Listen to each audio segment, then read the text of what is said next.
Kerana masalah isu akidah ni masalah yang nak menyelamatkan kita dunia dan akhirat. Jangan setakat kita yakin kita selesai masalah dunia, takut masalah akhirat tak selesai. Jadi sebab itu isu-isu ni saya cuba bersikap secara yang paling sederhana, ikut ilmu yang saya faham, berdasarkan fahaman saya, kerana ini ilmu yang paling asas untuk kita mengetahui batas-batas sikap kita. Bismillahirrahmanirrahim. Alhamdulillahirabbil alamin. Wassalatu wassalamu ala asyrafil anbiya'i wal mursalin wa ala alihi wa sahbihi ajma'in. Rabbi syrah li sadri wa yassir li amri wahlul 'uqdatan min lisani yafqahu qawli. Subhanaka la ilma lana illa ma 'allamtana innaka antal alimul hakim. La haula wa la quwwata illa billahil aliyyil azim. Ya, Tuan Nazir, Tuan Syed Zainal, Timbalan Nazir Datuk Ni saya nampak ada tadi, Tuan Imam, Tuan Bilal, AJK, Datuk-Datuk, hati-hati nafsir hadir sekalian. Alhamdulillah kita bertemu lagi untuk sesi pengajian kita ini. Dan saya pun diminta secara khusus oleh pihak masjid untuk bercakap tentang hal-hal akidah. Saya dah bercakap dalam sebulan dua lepas saya sambung. Dalam kita nak menjamin tauhid kita tu cantik, akidah kita tu cantik, kita mesti memastikan seluruh amal ibadah kita tu mesti semata-mata ikhlas kerana Allah. Saya dah huraikan dengan panjang lebar hari itu. Yang kedua, yang paling penting juga, kita kena menghindarkan segala bentuk taghut di dalam hidup kita. Pun saya dah huraikan dengan panjang lebar apa dia konsep taghut, dengan panjang lebar juga. Dan yang ketiganya, mengikut sebuah kitab, dia kata kita kena menghindarkan syirik dalam semua bentuk.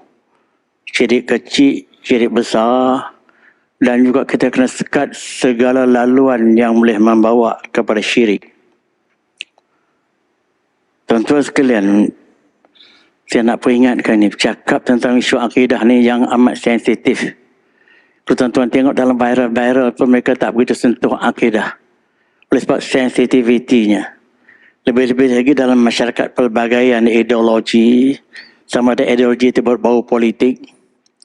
Politik pula ada yang berteraskan agama dan ada yang berteraskan tidak. Jadi saya sebagai penceramah ini agak sukar untuk menentukan jalan yang dapat diterima oleh semua pihak. Jadi saya tak boleh jamin yang cakap saya itu akan memuaskan semua pihak apabila dia menyentuh isu-isu akidah. Isu akidah ni dia bentuk antara beriman dengan tidak. Jadi apabila disandarkan kepada berbagai-bagai ideologi, sama ada fahaman itu fahaman politik atau tidak, tentu dia berbentuk fahaman, keyakinan dan pegangan dia yang kadang-kadang melibatkan agama. Jadi lantas ada orang tertentu bahkan dia mengatakan dalam politik tak terlibat agama sama sekali, pangkahlah parti apapun. Cakap itu terlalu ekstrim dan tak betul. Islam tidak pernah memisahkan daripada politik.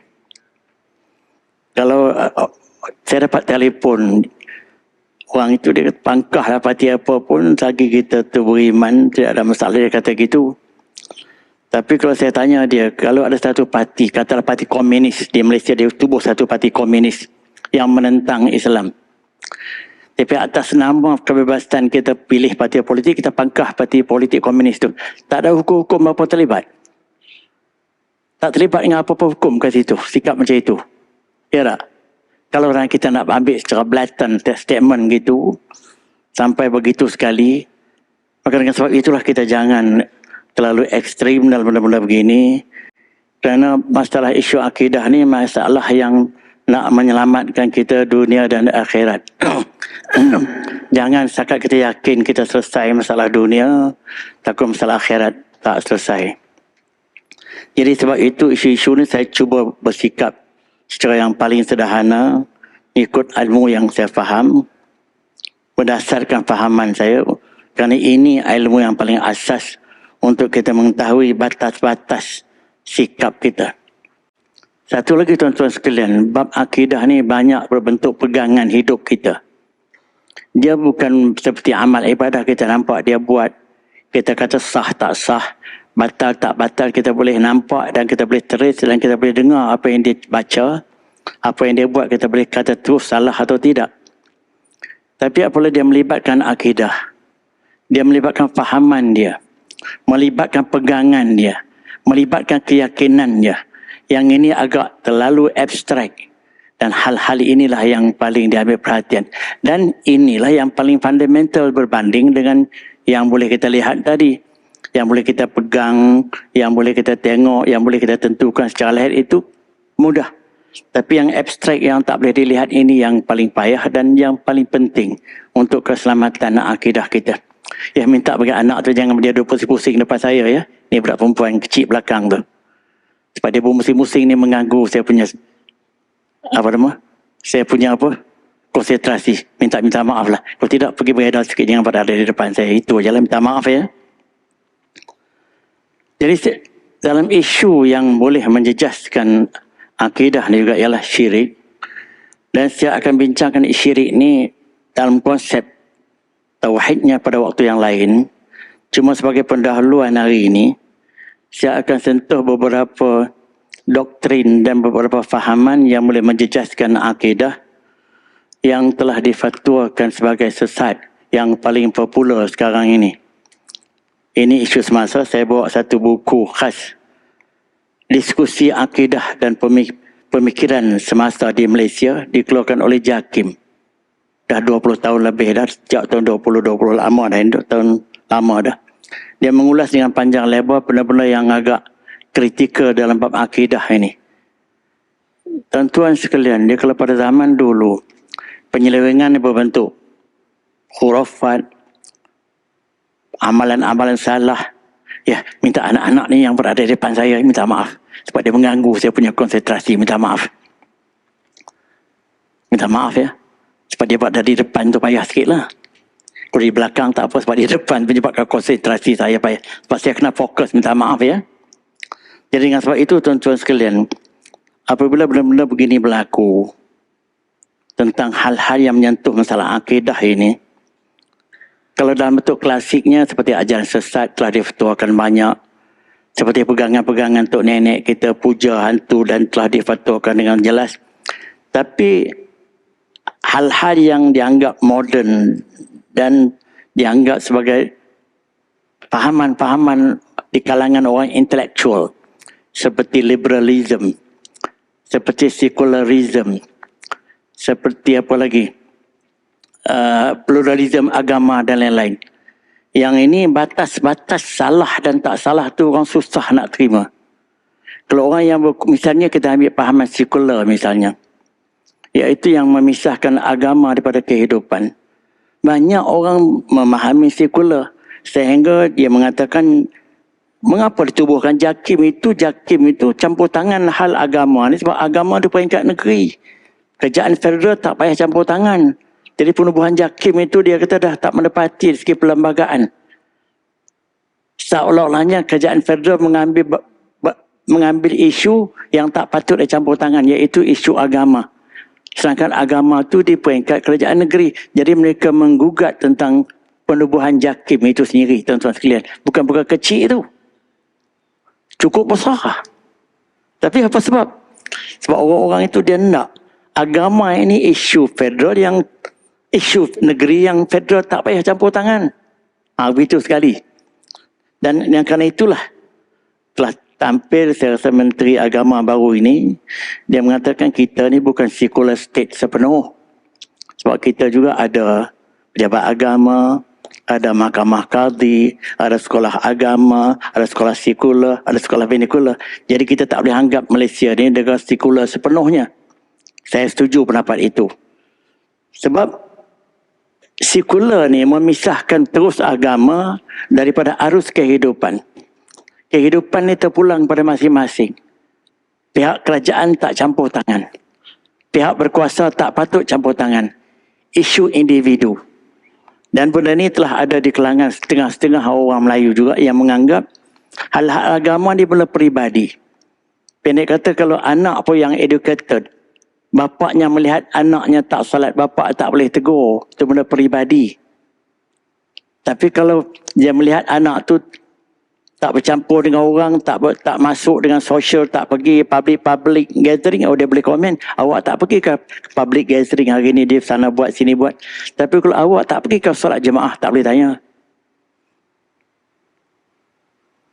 Contoh fikir, kalau seorang bapa, dia boleh bertanya, engkau pergi tak mana-mana gathering, tak kira gathering pengakap ke gathering apa, dia boleh tanya.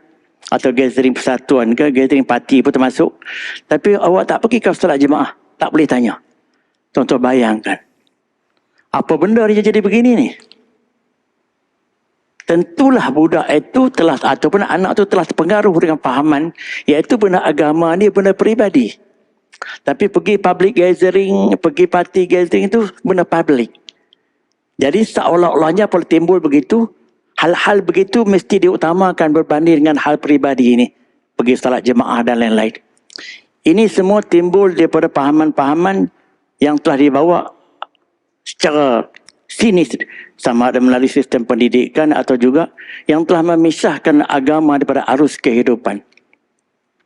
Yang kerana itu, tuan-tuan sekalian, sekarang ini, kalau benda tu purely religious, purely agama, ada mata tengok, ada telinga dengar, mulut jangan komen. Jadi kalau kita dengar jiran kita tak semayang, tak apa pun, tak pernah peduli, tak pernah baca Quran pun, jangan tanya.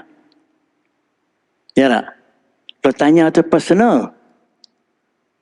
Tapi kalau dia buat majlis-majlis apa-apa tertentu, bunyi bising, kita boleh tanya sebab itu public. Telah ada dah penganggaran-penganggaran macam ini. Jadi akhir-akhirnya, tuan-tuan sekalian, sikap-sikap macam ini telah memisahkan agama dari arus kehidupan ini. Kalau berlaku dengan seriusnya, maka sampai peringkat bapa tak boleh tegur anak, suami tak boleh tegur isteri, kalau isteri tak nak pakai tudung misalnya, hak saya lah, hak abang-abang. Terpulanglah saya nak masuk neraka, bukan dengan abang. Sampai macam tu sekali telah timbul dalam viral dan sebagainya. Sebab pahaman meletakkan agama masalah peribadi ini telah berleluasa sekarang ini. Dan saya tak tahu pendidikan kita akan mendekatkan ini atau tidak, atau terus menjadikan benda ini sebagai jurang. Jadi kita ambillah sebagai contoh pahaman liberal tu misalnya. Saya akan rojok pada buku ini sebagai asasnya, tak berani nak cakap saya sendiri sangat. Pahaman liberal ni, tuan-tuan sekalian, antara perkara yang paling popular sekarang ini, sehingga dikatakan orang-orang penting dalam negara pun yang berpahaman liberal banyak. Dikatakan begitu. Sedangkan liberal telah difatwakan sebagai sesat dah lama dah. Maka dengan sebab itu, pada hakikatnya Islam dan liberalisme itu tidak boleh dikaitkan sama sekali, saya baca. Ini kerana ia akan bertentangan dengan ajaran Islam yang berpedomankan kepada Al-Quran dan Hadis. Sedangkan liberalisme itu adalah bebas kerana bukan berasal daripada tradisi Islam. Apatah lagi ia bukan hasil daripada pemikiran kaum Muslim. Dia unsur liberalisme di dalam agama ni, tuan-tuan sekalian, iaitu dia bebas untuk mentafsirkan Islam ikut gaya fikiran dia. Jadi dia akan mentafsirkan Islam ikut logik. Kalau logiknya tak boleh terima, maka tafsiran itu mesti diketepikan. Sampai mereka mengambil satu pendapat ulama yang agak telah difatwakan sebagai sesat. Sebab ulama tu pernah kata, kalaulah keadaan semasa itu memerlukan kita menolak nas Al-Quran, maka kita boleh tolak.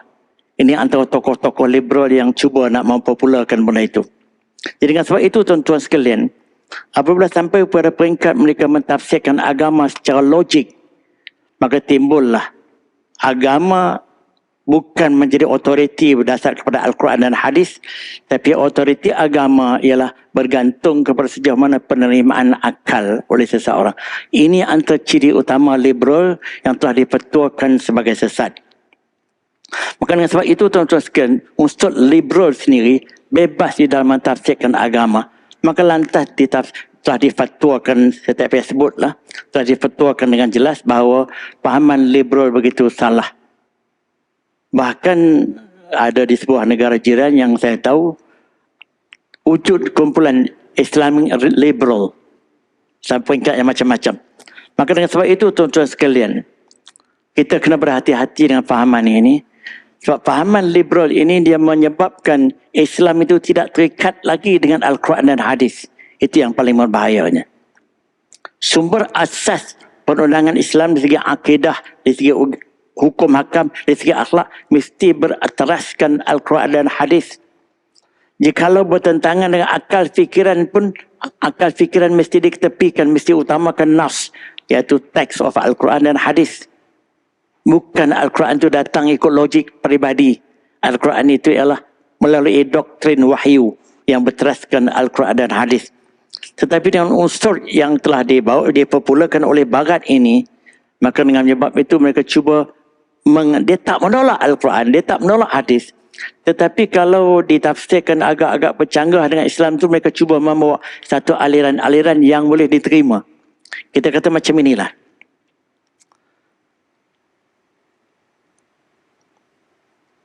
Kita kata begini, tentang memberi pesaka, perempuan berhak satu bahagian, laki-laki dua. Jadi itu nas yang tercatat dalam Al-Quran. Tapi kalau orang yang agak liberal, dia kata itu keadaan dulu. Keadaan dulu bolehlah orang laki-laki yang tanggung semua. Orang dulu-dulu orang perempuan duduk di rumah aja. Tapi sekarang ni orang perempuan yang tanggung banyak.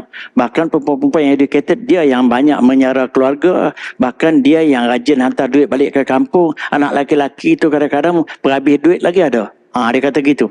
Maka dengan sebab itu dia kata, tafsiran nak bagi dua bahagian kepada wanita, dua bahagian kepada lelaki dan satu bahagian kepada wanita tu kita kena tafsir semula. Keadaan tak mengizinkan. Menolak ayat Al-Quran tuan-tuan sekalian. Itu antara contoh-contohnya. Maka dengan sebab itu, kalau kita tengok, saya nak bawa ni, perbandingan ringkas antara Islam dan liberalisme ini. Adapun perbezaan di antara Islam dan liberalisme ini adalah seperti berikut. Saya baca ni. Di segi akidah, liberalisme berakidah sekular, sedangkan Islam tidak memisahkan antara urusan dunia dengan akhirat.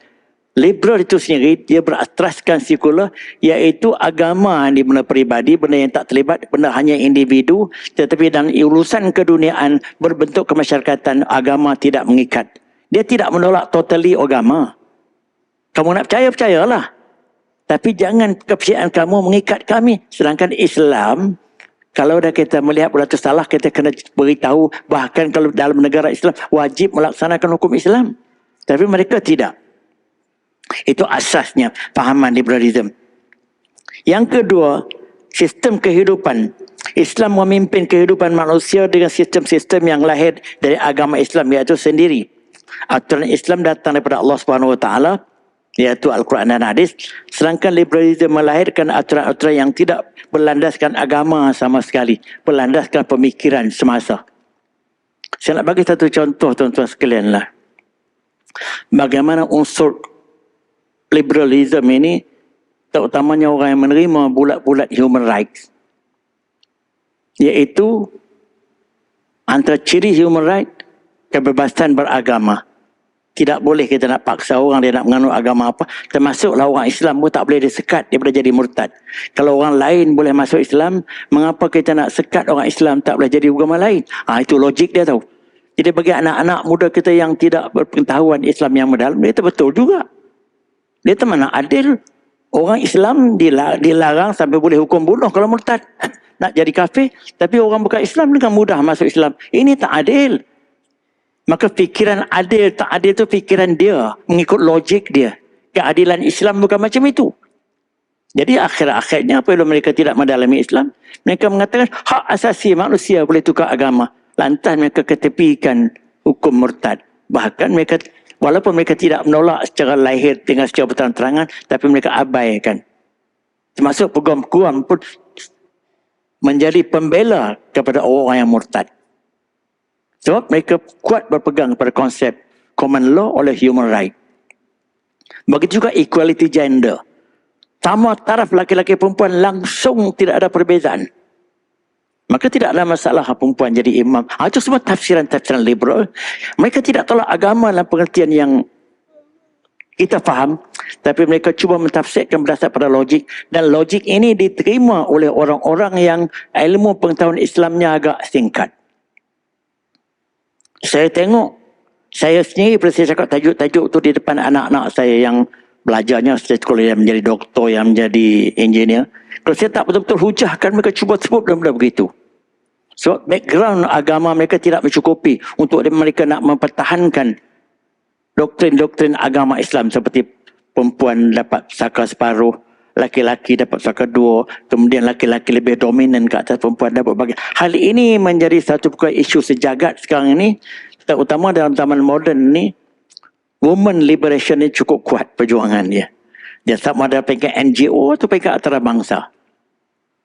Tuan-tuan tengoklah begitu keadaannya. Jadi dengan sebab itu tuan-tuan sekalian, apabila berteraskan liberalism, dia tidak berdasarkan pada sumber agama lagi dah. Dia berdasarkan pada nilai semasa dan berdasarkan kepada apa yang dapat diterima oleh akal. Itu ciri yang kedua yang membezakan Islam antara liberalism. Yang ketiga, isu kebebasan beragama saya sebut tadi. Islam mengajarkan bahawa agama di sisi Allah ialah agama Islam sahaja. Manakala orang yang faham liberalism mengajarkan bahawa agama tidak perlu dipersoalkan terpulang kepada dia. Ini antara doktrin-doktrin utama dalam liberalism. Jadi kalau kita terima Islam, terimalah. Kita jangan impose kepada orang lain. Di dalam hukum Islam sebenar yang asal, kalau pemerintahan Islam tulen, kalau orang tu dah Islam, dia jadi murtad dengan sengaja boleh dihukum bunuh, maka hukuman ni langsung tak dapat diterima dalam konsep liberalism. Itulah tuan-tuan sekalian. Jadi akhirnya, kebenaran dan kemunasabahan hukum Islam yang membolehkan hukuman bunuh kepada orang murtad ni langsung tak masuk akal kepada mereka. Dia ada pula kerana tukar agama sampai hukum bunuh, sedangkan orang agama lain boleh. Jadi dia fikir macam tu. Jadi akhirnya langsung nak bercakap tentang hukuman murtad, nak dihukum bunuh, tak usah bercakap lah. Orang gelak aje. Ya tak? Orang gelak je sekarang nak bercakap benda-benda macam tu. Sebab elemen liberalism dalam pahaman agama telah menular. Walaupun tak serius. Macam saya kata tadi, tentang hukuman yang murtad, rejam tu tak apa kita kata serius sangat. Ni benda-benda kecil-kecil ni. Macam ibu bapa yang melihat anaknya mendedahkan aurat pakaian, dia nak tegur sebarangan tak boleh. Ini zaman mak dulu bolehlah pakai macam zaman kami tak sesuai dah. Akhirnya kalau kita cakap-cakap juga, mak tahu tak? Perempuan yang pakai tudung tu banyak tak solat. Tapi dia ni tak pakai tudung pun dia solat, dia kata. Terdiam mak tu. Dan mak perempuan nak cakap tak ada. Itu semua. Jadi pahaman tu dia bermula daripada sikap dia yang liberal. Dia tukar yang dia tu solat walaupun tak pakai tudung dengan perempuan lain yang pakai tudung tapi tak solat. Tentulah yang dia tu lebih baik kalau kita pakai pada logik kan. Itulah pahaman tuan-tuan sekalian, bagaimana pahaman-pahaman ini akan menular, akan membawa dalam hal-hal yang serius begitu.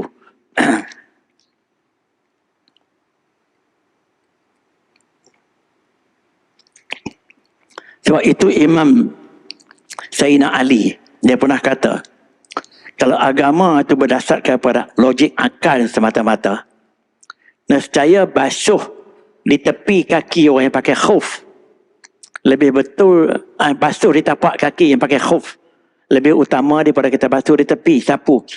Sebab tuan tahu dah pakai khuf, iaitu pakai stukin yang berbentuk ada plastik itu, boleh pakai solat. Kalau kita ambil sembahyang, kita tak payah cabut, tak payah kita tanggalkan. Kita memadai sapu di tepi sebelah. Jangan tak payah sapu sebelah bawah. Jika kita basuh kaki, jadi sah sebagai ganti basuh kaki.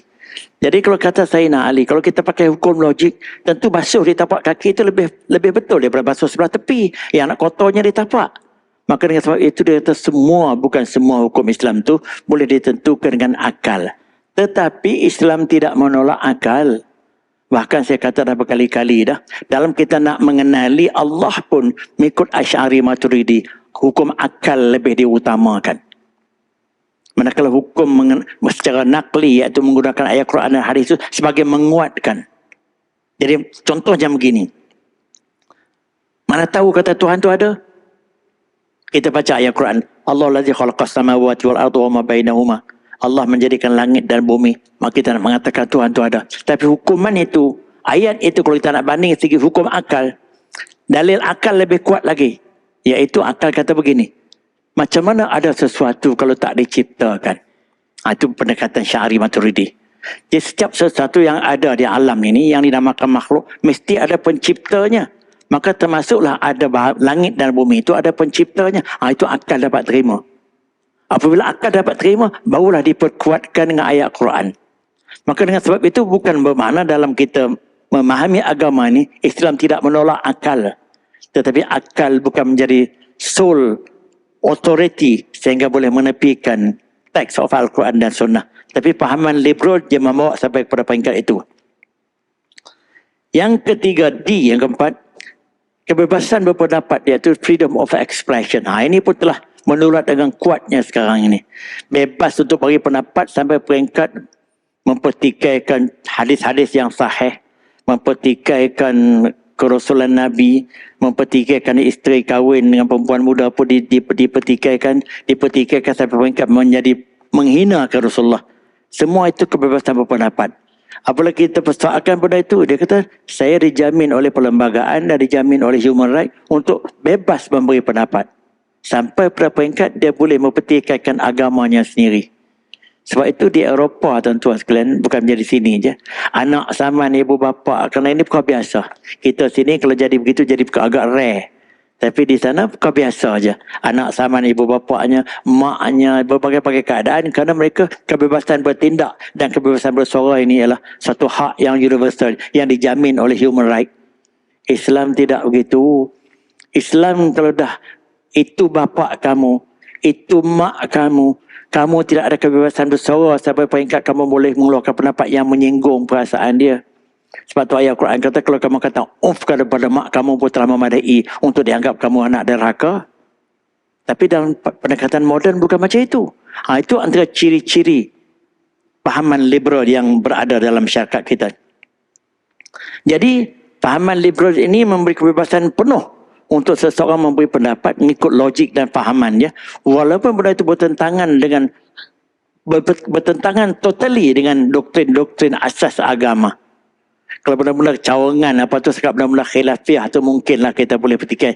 Tapi benda-benda basic dalam agama, macam mereka telah mula petikaikan kadar aurat banyak mana, tak payah pakai tudung sebab tudung tak termasuk dalam aurat. Macam tadi saya kata pasal terlalu banyak. Bahkan sampai peringkat mereka mempertikaikan hak mentalakkan itu mengapa diberi kepada suami, tidak kepada isteri. Itu atas perjuangan-perjuangan yang dipelopori oleh pahaman-pahaman liberalism, tuan-tuan sekalian. Jadi oleh sebab mereka berpegang dengan pendirian ini, dan pendirian ini pula didokong oleh Human Rights Charter, dan dalam perlembagaan kita pun sebahagian besar daripada itu ada dalam perlembagaan, tetapi pentafsirannya. Sebab itu dalam kes Lina Joy itu, hak kebebasan beragama ini telah diperjuangkan dengan habis-habisan oleh kedua-dua pihak lawyer. Dia hak dia kata untuk membuat perkataan Islam, dan tapi telah alhamdulillah kes itu telah diputuskan oleh Tun tak ingat ketua Hakim Negara yang telah ni, anak Datuk Syekh Abdul Halim Kedah tu. Dia telah memutuskan tetap orang Islam tidak boleh menukar namanya dalam IC, melainkan dia kena ikut channel melalui mahkamah syariah. Tak boleh melalui mahkamah sivil. Bukan dia mengatakan, dia tak katakan perlembagaan tidak menghalang, kalau tidak nanti menolak peruntukan perlembagaan. Perlembagaan memberi kebebasan beragama, tetapi dia kata channelnya tak betul. Mesti dia minta melalui mahkamah syariah. Jadi akhirnya benda habis gitulah. Pergi mahkamah syariah, tak boleh jawapannya apa dia, ya tak? Jadi dia menggunakan technicality dalam perundangan menghalang benda itu. Kemudian antara ciri Islam liberal juga ialah kebebasan berperilaku. Maknanya nak pakai seluar pendek, nak pakai macam mana, perempuan nak jadi laki-laki, laki-laki nak jadi perempuan, hal masing-masing. Ini berkembang biak. Tidak ada apa-apa lagi dah. Nak hidup sebuah rumah tak kahwin pun tak apa, asalkan jangan berlaku jenayah saja. Maknanya jangan berlaku jenayah ni, maknanya jangan berlaku rogol. Maksudnya kalau ada hubungan seks, jangan berlaku rogol. Suka sama suka itu hal peribadi. Itu antara pendirian-pendirian Islam liberalism atau pahaman liberal. Yang menjadi anehnya tuan-tuan sekalian, orang-orang yang macam ni, dia tak menolak Islam totally. Dia tak kata dia tak beriman. Dia tak kata dia tu jadi murtad, dia tak declare. Tapi mereka berpendapat dalam aspek-aspek tertentu tu pendirian dia yang macam itu. Menguasai keadaan sehingga mereka bersikap macam itu. Maka sebab itu saya pernah terserempak dengan seorang ustaz juga yang terkenal, yang dah meninggal dah. Apabila isterinya tak pakai tudung, dia kata saya dah suruh tapi dia tak nak pakai tudung, saya nak buat macam mana? Dia kata gitu je lah. Jadi mengapa sampai jadi begitu? Masalah-masalah pahaman tuan-tuan sekalian. Kemudian saya nak sebut lagi tentang fenomena liberalism ni juga, satu dua perkara lagi. Doktrin utama Islam liberalism ni, Islam liberal ini melihat majoriti umat Islam mengikut aliran tradisional konservatif yang jumud dan tidak memberi ruang kepada akal untuk berperanan dan berikhtiar. Jadi pegangan-pegangan kita yang klasik-klasik itu, perempuan kena bertudung elok, perempuan tak boleh sangat tampil ke depan, laki-laki yang modern, semua tu dia kata pahaman yang klasik, pahaman tradisional yang seolah-olahnya tak boleh membawa pada kemajuan. Sikap mereka berpendapat macam itu. Oleh itu mereka lebih menggunakan akal, dan apabila berlakunya pertentangan antara nas Al-Quran dan akal, maka mereka mendahulukan akal. Macam saya kata tadilah. Mereka berhujahkan pandangan At-Tusi. Ini ulama saya kata. Sebab At-Tusi salah seorang ulama tapi yang ditolak pendapat dia. Dia mengatakan boleh kita mendahulukan akal apabila akal itu bercanggah dengan teks Al-Quran. Sebab salah seorang ulama. Jadi mereka popularkan pendapat ini untuk menjadi justifikasi pendirian mereka yang membolehkan fahaman mereka ini seolah-olahnya diterima. Kemudian yang kedua, pahaman liberal, orang yang Islam liberal juga menolak terhadap otoriti agama. Mereka menekankan tentang kebebasan berpendapat dan sesiapa sahaja berhak bercakap tentang agama dan hukum. Islam menetapkan bahawa otoriti dalam ilmu pengetahuan amat penting. Gini, saya pernah berdebit di satu tempat, saya tak nak sebut dengan detail lah. Dia cerita waktu saya bertugas 20 tahun dulu, kami ditakdirkan bertemu dalam satu kumpulan perbincangan antara SIS dan juga orang alim ulama, ada satu kumpulan.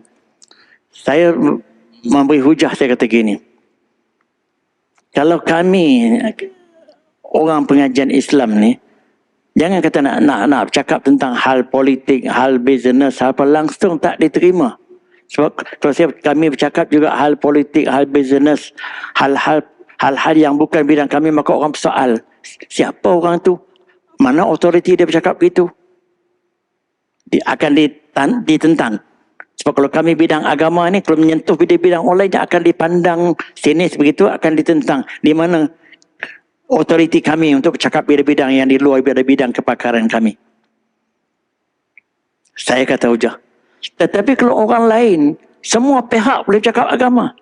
Orang yang tidak tahu agama pun bercakap agama. Orang yang boleh katakan baca Quran pun tak pandai, cuba berhujah agama, orang tak kata apa. Seolah-olahnya agama tu semua orang boleh bercakap. Kalau dah macam ini, itu jadinya keadaan-keadaan begini. Oh, apa jawapan orang berkenaan? Dia kata begini. Dia kata, Dr. Hashim, agama ini milik semua orang. Bukan milik ustaz, bukan milik pencerah agama.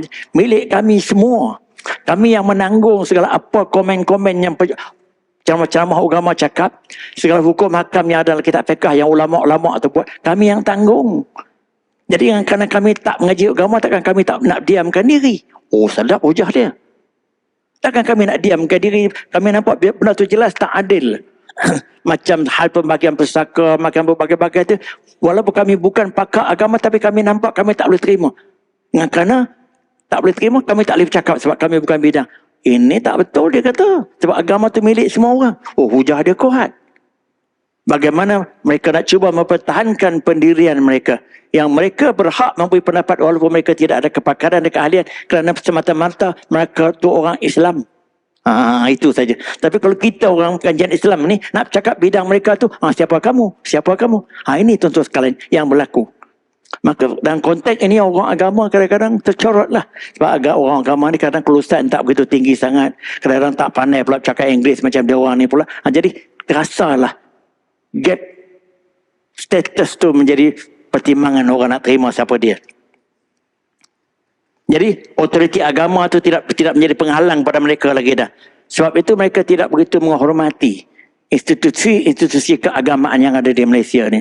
Cakap-cakap mufti berlaku mereka tak menentang, tapi ini semua orang kolot belakang ni, dia sebut cara bela gitulah. Kemudian dia pejabat agama pun gitu je.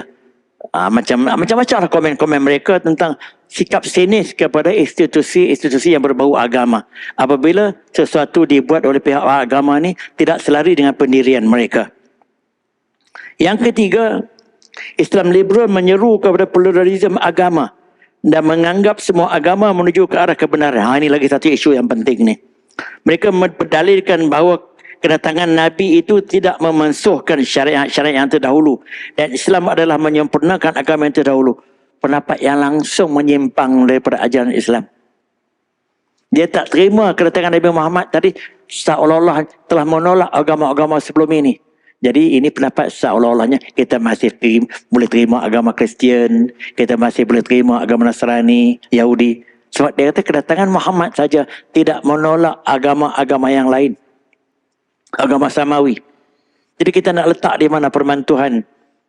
Inna ad-dina indallahi Islam. Agama yang diterima oleh Allah ialah agama Islam sahaja. Nak letak di mana ayat ini? Kemudian ayat yang lain, wa man yabtaghi ghairal islami dinan falan yuqbala min.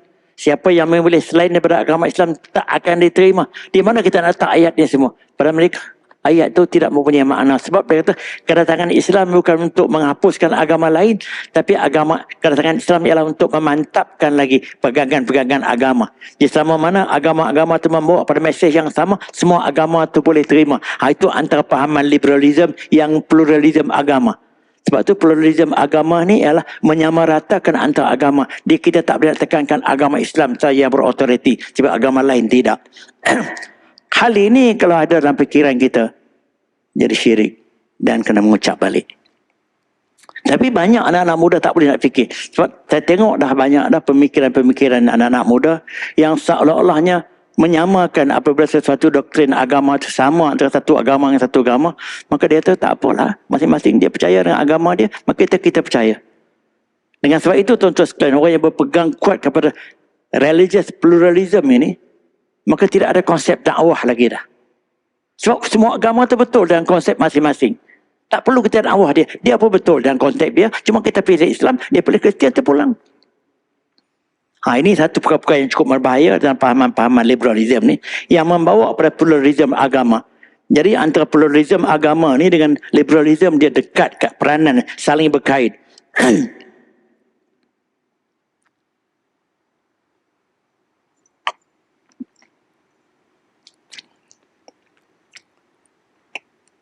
Kemudian satu lagi doktrin utama liberalism ni juga, penolakan terhadap syariat Islam dan beranggapan bahawa syariat adalah ciptaan ulama dan fuqaha selama 300 tahun pertama hijrah.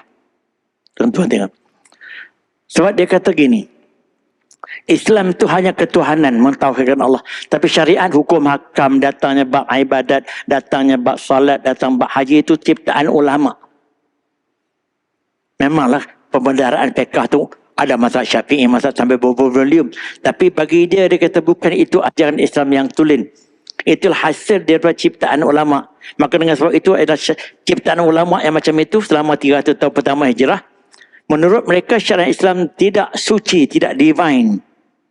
Dan menyimpulkan bahawa syariat adalah produk ulama dan pemerintah yang tertentu pada waktu-waktu tertentu. Inilah tuan-tuan sekalian yang paling berat. Pahaman-pahaman liberal sampai pada peringkat macam itu. Sebab itu tuan-tuan sekalian, hal-hal begini, ada orang yang telah begitu tinggi dalam pengajian agamanya sampai peringkat master. Tapi apabila dia disponsor oleh yayasan-yayasan antarabangsa, buat PhD di Eropah, ramai ni, saya tak nak sebut dengan negeri tertentu dan pusat-pusat tertentu, tapi ramai. Mereka telah di brainwash, balik mereka menjadi tokoh-tokoh penting dalam liberalism ini. Walaupun asasnya BA, BMA-nya syariah, usuluddin semua, tapi bila telah pergi ke negeri-negeri berkenaan dan universiti yang dihantar pun universiti yang mempunyai keupayaan untuk brainwash macam ni, maka mereka balik menjadi membawa Islam liberalism ni. Islam liberal tuan-tuan sekalian. Dia tak menolak agama Islam secara total. Tetapi dia telah mewujudkan satu bentuk pemahaman Islam yang lebih luar daripada skema dan bentuk yang telah diputuskan oleh ulama Ahlussunnah wal Jamaah. Dia tak terikat lagi dah dengan perpahaman-pahaman mazhab yang kita faham dalam bab-bab fiqh. Bab fiqh tu mungkin tak berat. Tetapi mereka tak terikat lagi dah dengan pendekatan Ahlussunnah wal Jamaah dalam bab-bab akidah. Itu cukup-cukup beratlah. Jadi dengan sebab itu tuan-tuan sekalian, sampai pada peringkat apabila agama itu menjadi perkara pilihan, maka tidak ada jadi masalah lagi nak murtad, itu hak peribadi. Selama mana dia tak menimbulkan masalah, maka kita jangan bising-bising lagi lah. Sebab benda itu benda peribadi. Ini yang berlaku. Jadi kita tengok, mereka menentang satu demi satu. Apa sahaja gagasan yang cuba dibuat oleh pemerintah-pemerintah Islam seperti di Malaysia dan juga di lain, yang nampak pada pandangan mereka berbau Islam, mereka yang tampil ke depan menentangnya. Kita tengok daripada dulu. Yang menentang banyak berbagai-bagai cadangan ke arah sikit sebanyak nak mendaulatkan Islam, itu siapa dia? Kalau kita tengok kan, orang Islam juga. Atas nama NGO-nya, atas nama gerakan-gerakan. Dia tak menentang kata no. Tapi dia melahirkan berbagai-bagai fikiran, berbagai-bagai pendapat yang menggugat cadangan-cadangan itu. Yang akhir-akhirnya cadangan itu tak sampai ke mana. Itulah tuan-tuan sekalian. Jadi akhirnya kalau kita tengok sekarang ini, Islam berkembang biak dalam dua aspek utama saja. Nampak tak apa dia aspeknya? Aspek amal ibadah, solat, zakat, haji, umrah sampai 5 kali setahun pun ada. Ya tak? Yang keduanya bab nikah kahwin. Bab-bab lain, saya rasa sayup-sayup lah. Bab politik, jangan nak sentuh politik, bahaya. Hak-hak kemanusiaan pun payah. Jadi dua ni yang agak berkembang pesat. Itu dari segi syariah. Janganlah syariah tu terlalu banyak lagi cawangan-cawangan yang lain. Tapi yang agak, mengapa dua ini boleh berkembang? Sebab ibadah tu bab peribadi.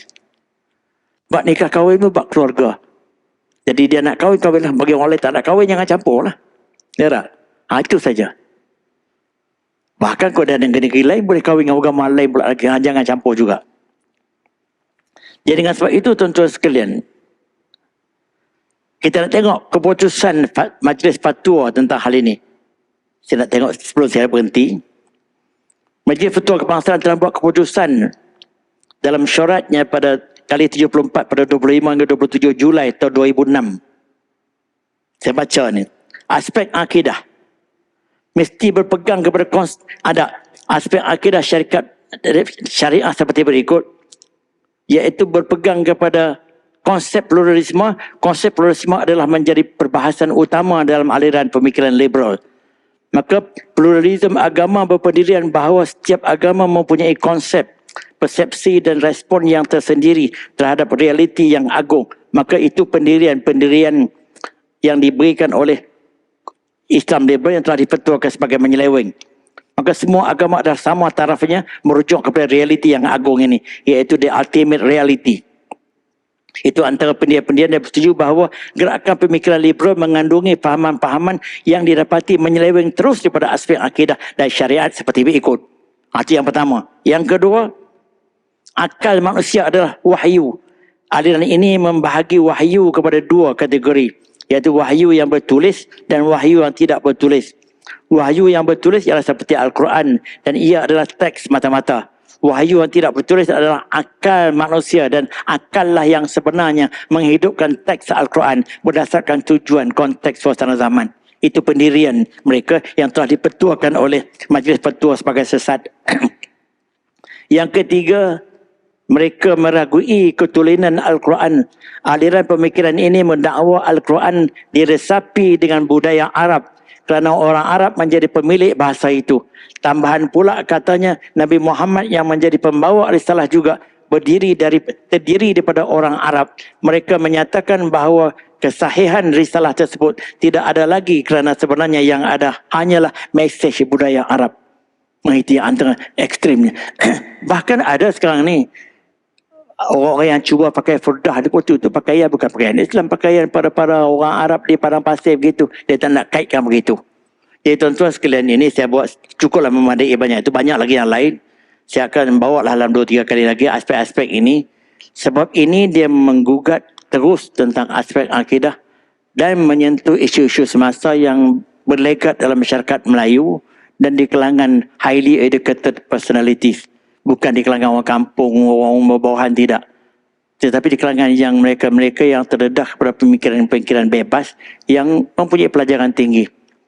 Sebab itu saya dengan kerana kebimbangan inilah, saya cuba juga bercakap benda-benda ini di tempat-tempat yang saya masih berceramah. Dan untuk keluarga saya, sebab anak-anak saya pun dah matang, dah umur 48 tahun dah ada, 45 tahun pun dah ada, 41 tahun dah ada, 38 tahun, anak-anak saya dah jadi dewasa dah. Saya cuba membawa benda-benda begini untuk mereka faham. Waktu di peringkat awal mereka cuba juga berbagai-bagai, tetapi setelah mereka memahami betul-betul Islam itu, maka benar tu keadaan mereka bertambah dekat. Sebagai contohnya begini sebelum saya nak berhentilah. Macam kita orang sekular yang buat baik, orang yang tak beriman dia buat baik. Dia bagi bantuan kepada orang, dia tak menipu orang, dia lemah lembut, maka bagus. Tapi orang beragama dia buat baik. Dia bagi bantuan pada orang juga, dia tak mengganggu orang. Tapi apa perbezaan dua ni? Apa perbezaannya? Bagi orang sekular, dia buat itu demi keduniaan. Tidak ada kena-mengena dengan hubungan Tuhan. Kerana dia rasa benda itu baik, maka dia buat, dia bantu kerana hatinya kesian dan sebagainya. Tapi bagi kita yang beriman ni, itu satu lapisan, bahkan itu bukan menjadi tujuan. Jadi bagi orang yang beriman, tujuan dia buat baik bukan keredaan manusia, tetapi keredaan Allah. Dia buat baik kerana Allah suruh dan dia nak syurga Allah. Manakala reward daripada manusia itu kebetulan saja, bukan menjadi matlamat. Jadi keduniaannya tak ada. Tapi bagi orang yang tak beriman, keduniaan itu saja. Itu perbezaan.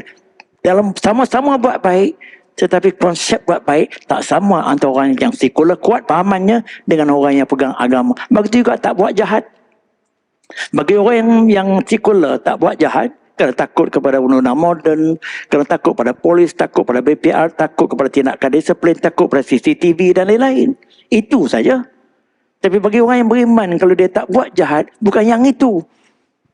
CCTV Tuhan, kiraman katibin yang melihat, malaikat yang mengetahui gerak tanduknya, walaupun di gua, walaupun di lautan, yang itu yang menjadi pencetus supaya dia tak buat jahat. Manakala polis, CCTV itu kebetulan. Maka dua keadaan gini mewujudkan dua personality yang berlainan. Jadi personality yang beriman, dia buat baik, ada satu layer lagi, iaitu ketuhanan. Tapi bagi yang tak beriman, dia buat baik, bukan ketuhanan tapi keduniaan.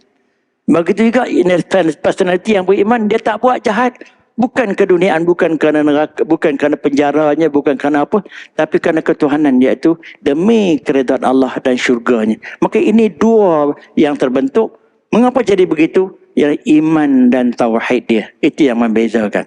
Jadi kalau kita tak boleh berbeza macam ni, kita sama aja. Si A yang tak beriman buat baik dengan si B yang beriman buat baik, orang tengok sama aja. Sama dengan pahaman liberal tadi yang menganggap semua agama itu sama. Dia tak tengok tentang lapis-lapis yang membezakannya. Jadi saya berhenti setakat itulah untuk malam ini. Saya akan sambung pada waktu yang lain lagi untuk mengupas benda-benda begini. Dan saya menggunakan buku ini sebagai rujukan saya kerana ini dikeluarkan oleh JAKIM sendiri. Bukan hanya pendapat-pendapat dia dikeluarkan oleh pihak-pihak lain. Tentang current issues yang berkaitan dengan akidah dan juga pemikiran Islam, pemikiran-pemikiran semasa yang berkaitan dengan akidah. Wabillahi taufiq hidayah. Wassalamualaikum warahmatullahi taala wabarakatuh.